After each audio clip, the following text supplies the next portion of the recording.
Hello everyone, welcome to my YouTube channel ah हरपन। कैसे हैं आप लोग?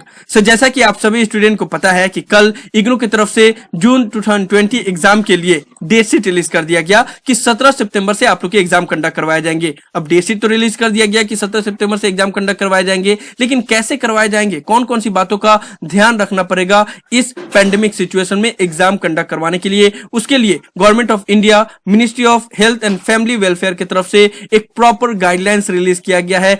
स्टैंडर्ड ऑपरेटिंग प्रोसीड्यूर जो सभी को फॉलो करना होगा, यानी कि स्टूडेंट को, उनके साथ गए हुए पेरेंट्स को और जो एग्जाम कंडक्ट करवा रहे हैं एग्जामिनेशन सेंटर को, स्टाफ को, सभी के लिए एक एसओपी रिलीज कर दिया गया, यानी कि स्टैंडर्ड ऑपरेटिंग प्रोसीड्यूर। ठीक है, अब मैं आप लोग को एक एक करके इसमें बता रहा हूं कि क्या क्या चीज बोला गया है फॉलो करने के लिए और कौन कौन सी बातों का ध्यान रखने के लिए बोला गया। बहुत सारी इंपॉर्टेंट बातें बोली गई है और बहुत लंबा है ये लिस्ट, तो मैं आप लोग को एक एक करके बताऊंगा, कोशिश करूंगा कि जितना शॉर्ट में मैं बता पाऊं। तो आप लोग वीडियो को ध्यान से और कंप्लीट जरूर देख लीजिएगा। वीडियो पसंद आए तो वीडियो को लाइक करना बिल्कुल मत भूलिएगा और इसी तरह से ट्रस्टेड और ऑथेंटिक इन्फॉर्मेशन पाने के लिए मेक श्योर आप लोग चैनल को जरूर सब्सक्राइब कर ले। और किसी भी तरह के डाउट के लिए आप लोग मुझे कभी भी कॉल करके अपना डाउट क्लियर कर सकते हो। ज्यादा इन्फॉर्मेशन के लिए ऊपर कार्ड में दिया वीडियो का लिंक चेक करें, उससे आपको समझ में आ जाएगा। इस गाइडलाइंस का लिंक मैंने डिस्क्रिप्शन में दे दिया है, साथ ही साथ इसका पीडीएफ फाइल मैंने टेलीग्राम चैनल पे अपलोड कर दिया है, तो वहां से आप लोग डाउनलोड करके खुद से भी पढ़ सकते हो। जो पहला पॉइंट है वो सभी स्टाफ, स्टूडेंट्स और पेरेंट्स के लिए दिया गया है, जो कि नॉर्मली सभी जगह पे अभी फॉलो करने के लिए बोला जाता है, यानी कि फिजिकल डिस्टेंस मेंटेन करने के लिए, फेस मास्क लगाने के लिए, हैंड सैनिटाइजर का यूज करने के लिए, या कहीं पे भी स्पीटिंग, थूकना नहीं है ये। और आरोग्य सेतु ऐप को एडवाइस किया गया कि आप अगर इंस्टॉल करके रखोगे तो अच्छा होगा, तो ये सारा चीज को फॉलो करना होगा। अब यहाँ पे फिजिकल डिस्टेंसिंग को 6 फीट बोला गया है। अब इंची टेप लेके मत चले जाना कि देखने के लिए कि तुम 6 फीट दूर रहो मेरे से, ऐसा नहीं है, बस एक अंदाजे के तौर पे। ठीक है, तो ये सब तो आप लोग को पता ही है, जो चीज अभी नॉर्मली आप लोग को किया जाता है। ठीक है, जो दूसरा नंबर पॉइंट है वो बहुत इंपॉर्टेंट है, प्लानिंग ऑफ एग्जामिनेशन। वो सभी यूनिवर्सिटी या एजुकेशनल इंस्टीट्यूशन जो एग्जाम कंडक्ट करवा रहे हैं उनको कौन कौन सा गाइडलाइंस फॉलो करना होगा। एक नंबर पॉइंट ध्यान से समझिएगा, सिर्फ उन्हीं एग्जाम सेंटर को अलाउ किया जाएगा जो कंटेनमेंट जोन के बाहर है। जो कंटेनमेंट जोन में एग्जाम सेंटर अगर पढ़ रहे हैं तो वहां पे एग्जाम सेंटर को अलाउ नहीं किया जाएगा।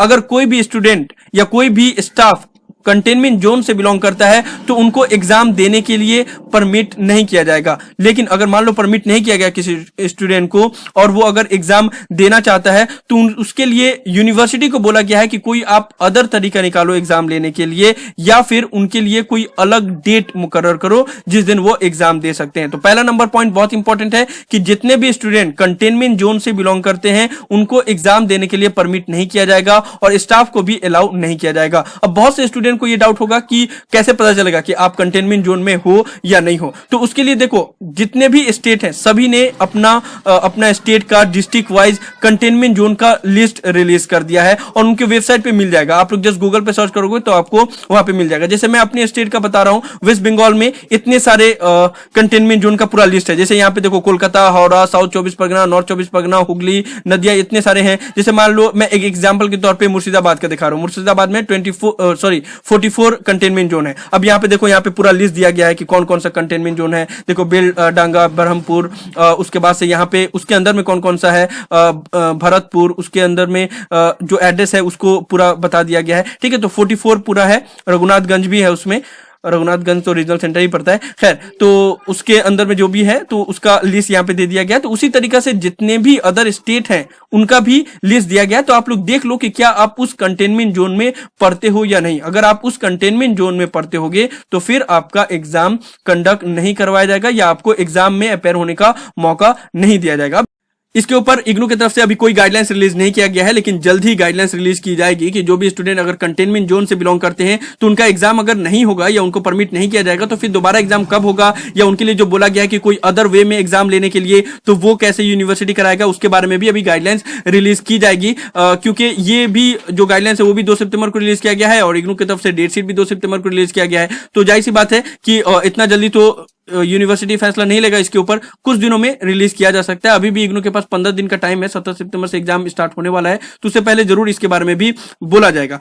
उसके बाद से पॉइंट में बोला गया कि जितने भी एग्जाम फंक्शनरी हैं या जितने भी एग्जामिनी हैं, यानी कि जो भी स्टूडेंट एग्जाम देने जाएंगे, उनको अपना हेल्थ स्टेटस का सेल्फ डिक्लेरेशन देना होगा। जब एग्जाम सेंटर में एंटर हो रहे होंगे तभी उनको एक सेल्फ डिक्लेरेशन देना होगा अपने हेल्थ स्टेटस का, और यही सबसे अच्छा वे है, क्योंकि ये नॉर्मली पॉसिबल है नहीं कि सभी पर्सन का बारी बारी के से चेक किया जा सके कि किसको क्या इशू है या क्या हेल्थ इशू था या नहीं है। और सेल्फ डिक्लेरेशन ही सबसे अच्छा वे है कि वो खुद से ही अपने बारे में, अपने हेल्थ के बारे में बता दे। और यहाँ पे एक्सपेक्ट किया जा सकता है कि सभी जो भी पर्सन अपना स्टेटस दे रहे, सेल्फ डिक्लेरेशन दे रहे हैं, वो ऑनेस्ट रहें, क्योंकि अगर उनकी एक गलती रही या कोई भी बात उन्होंने छुपाया तो अपने साथ साथ में बहुत से स्टूडेंट का भी को संक्रमित कर सकते हैं। तो यहाँ पे सेल्फ डिक्लेरेशन ही बहुत जरूरी होता है, वहां पे आपका सिग्नेचर भी रहता है। उसके साथ साथ में बोला गया है कि यूनिवर्सिटी को सारा गाइडलाइंस बताया गया है कि जितने भी जो भी एडमिट कार्ड या हॉल टिकट रिलीज किया जाएगा उसमें क्या क्या और अदर डॉक्यूमेंट लेके जाना है, क्या क्या उसके साथ साथ में लेके जाना है। तो वो सारा चीज जितने भी यूनिवर्सिटी एग्जाम कंडक्ट करवा रहे हैं वो अपने हॉल टिकट में ही मेंशन करेंगे। तो इस बार जो आप लोग का हॉल टिकट रिलीज किया जाएगा उसमें हॉल टिकट के साथ साथ में आपको अलग से 1-2 पेज मिल सकता है जिसमें प्रॉपर गाइडलाइंस दिया जाएगा कि एग्जाम सेंटर में क्या क्या लेके जाना है और कौन कौन सी बातों का ध्यान रखना है। उसके बाद में जो भी चीज है वो एग्जाम सेंटर के लिए है या यूनिवर्सिटी के लिए, आपको जाने की जरूरत नहीं है। जो आपको जाने की जरूरत है वही मैं बता दे रहा हूँ। यहाँ पे जो 4 नंबर पॉइंट है वो आप लोग के लिए जाना जरूरी है कि जितने भी स्टूडेंट होंगे या जितने भी स्टाफ होंगे जो एग्जाम सेंटर में जाएंगे उनके लिए फेस मास्क लगाना कंपलसरी है। विदाउट फेस मास्क के आपको एग्जाम हॉल में एंट्री नहीं मिलेगा, और थ्रू आउट द एग्जामिनेशन जब तक आप एग्जाम सेंटर में रहोगे आपको मास्क पहन के ही रहना होगा। तो ये एट ए टाइम बहुत डिफिकल्ट भी होता है कि एग्जाम में फेस मास्क लगा के उसके बाद से एग्जाम देना, लेकिन ये चीज कंपलसरी बोला गया है एसओपी में कि आपको through out the examination face mask लगा के रहना होगा, निकालना नहीं होगा उसको। जहां जहां पे भी एग्जाम कंडक्ट करवाया जाएगा वहां पे बोला गया है कि ज्यादा से ज्यादा एंट्री और एग्जिट पॉइंट रखा जाए ताकि स्टूडेंट ओवर क्राउडिंग ना करे या ज्यादा भीड़ भाड़ ना हो निकलने में या एग्जाम सेंटर में एंटर होने के लिए। बाकी वही बात बोली गई है कि फिजिकल डिस्टेंस मेंटेन रखने के लिए। और एक इंपॉर्टेंट बात ये भी बोला गया है कि बैग्स, बुक्स या मोबाइल को अलाउ नहीं किया जा सकता है। यहाँ पे शुड नॉट का यूज किया गया है, यानी कि किया भी जा सकता है, नहीं भी किया जा सकता है, वो एग्जामिनेशन सेंटर के ऊपर डिपेंड है। लेकिन गाइडलाइंस में यही बोला गया है कि बैग या बुक या मोबाइल नहीं लेके जाने के लिए वो अलाउड नहीं किया जाएगा। अब एग्जाम सेंटर में क्या क्या चीज होगा उसके बारे में थोड़ा सा समझ लो। एग्जाम सेंटर में जो भी गाइडलाइंस रिलीज किया गया है ना, और जो भी चीज करने के लिए बोला गया है, वो देख के मुझे लग नहीं रहा है कि पता नहीं ये कैसे फॉलो किया जाएगा। क्योंकि अगर आप लोग देखोगे तो सिर्फ नॉर्मल मास्क लगाने के लिए अगर बोला जाता है तो ज्यादातर अगर बाहर में आप लोग देखोगे तो सभी मास्क अपने पॉकेट में रखते हैं और जैसे ही पुलिस आता है तो फिर लगा लेते हैं। तो उसमें ये हाल है, तो पता नहीं ये सारा चीज कैसे फॉलो किया जाएगा। लेकिन फिर भी गाइडलाइंस में ये बताया गया है कि जो भी टीचर होंगे जो एग्जामिनेशन हॉल में सीट डिस्ट्रीब्यूट करेंगे उनको सलाइवा लगाने के लिए मना किया गया, यानी कि जो थूक लगा के पेज को पलटते हैं वो चीज के लिए मना किया गया है कि शैल नॉट बी अलाउड। साथ ही साथ अगर पेन एंड पेपर मोड में एग्जाम कंडक्ट करवाया जा रहा है तो इन्विजिलेटर को बोला गया है कि जब सीट वो डिस्ट्रीब्यूट करे या आंसर सीट डिस्ट्रीब्यूट करे तो फिर उसके बाद से हैंड सैनिटाइज करे। और स्टूडेंट के लिए बोला गया है कि जब वो सिग्नेचर करे तो फिर सिग्नेचर करने के बाद से भी हैंड सैनिटाइज करे। पता नहीं ये सब होगा या नहीं होगा, लेकिन गाइडलाइंस में ये सारा चीज करने के लिए बोला गया है। सीटिंग अरेंजमेंट की जहां तक बात है उसके लिए तो यूजीसी ने ही गाइडलाइंस रिलीज किया था और एसओपी रिलीज किया था, जिसके बारे में मैंने कल ही आप लोग को बताया था कि एक एक बेंच छोड़कर ही स्टूडेंट को बैठाया जाएगा। यानी कि पहले कोई पर्सन बैठेगा, कोई स्टूडेंट बैठेगा, उसके बाद वाला बेंच खाली रहेगा, फिर बैठेगा, फिर खाली रहेगा। इस तरीके से सीटिंग अरेंजमेंट किया जाएगा एग्जामिनेशन हॉल में। उसके बाद से ये भी बोला गया है कि एग्जामिनेशन हॉल को जितने भी कॉमन एरिया है उन सभी को सैनिटाइज करने के लिए जैसे ही एक सेशन हो जाए उसके बाद से फिर से उन सभी चीजों को जहां जहां पे जो कॉमन एरिया है जहां पे ज्यादातर स्टूडेंट रहते हैं तो उन सभी को सैनिटाइज करने के लिए, जैसे इग्नू में 2 सेशन में एग्जाम होते हैं, एक 10 से 2 से फिर 5, तो एक सेशन का एग्जाम हो जाएगा तो उसके बाद से फिर सभी चीज को सैनिटाइज किया जाएगा। साथ ही साथ स्टूडेंट और स्टाफ को यह एडवाइस दिया गया कि जो भी वो फेस मास्क लगाए रहेंगे या फेस कवर किए रहेंगे उसको डिस्पोज कर दे एग्जामिनेशन सेंटर में ही, जो भी डस्टबिन बनाया रहेगा वहां पे उसको बाहर फिर ना लेके जाए। तो ये सब था इस गाइडलाइंस में। बहुत लंबा गाइडलाइंस था, मैंने कोशिश किया इसको शॉर्ट करने के लिए। इसके अलावा जो गाइडलाइंस है वो आप लोग की जानने की जरूरत नहीं है और वो उतना इंपॉर्टेंट नहीं है। वो सब वही गाइडलाइंस है जो कि इससे पहले यूजीसी की तरफ से जो एसओपी रिलीज किया गया था 6 जुलाई को, उसमें जो चीज मेंशन था वही चीज इसमें भी मेंशन है। जो इंपॉर्टेंट चीज है वो कंटेनमेंट जोन को लेकर वो आप लोग को को जानने की जरूरत है। मैं फिर से आप लोग को रिपीट कर दे रहा हूं कि वही है इंपॉर्टेंट इस पूरे गाइडलाइंस में सबसे ज्यादा, कि कंटेनमेंट जोन के जितने भी स्टूडेंट हैं उनको एग्जाम के लिए अलाउ नहीं किया जाएगा, या जो भी स्टाफ है उनको भी एग्जामिनेशन हॉल में एंटर करने की इजाजत नहीं दी जाएगी। साथ ही साथ जितने भी कंटेनमेंट जोन में एग्जाम सेंटर है वहां पे एग्जाम सेंटर अलॉट नहीं किया जाएगा। तो ये आप लोग ध्यान में रख लो कि चेक भी कर लो कि जो आपने एग्जाम सेंटर फिलअप किया था वो क्या कहीं कंटेनमेंट जोन में तो नहीं है, ठीक है, तो वहां पे एग्जाम सेंटर अलाउ नहीं किया जाएगा, तो दूसरा जगह चेंज किया जाएगा। तो ये सबसे इंपॉर्टेंट पॉइंट था।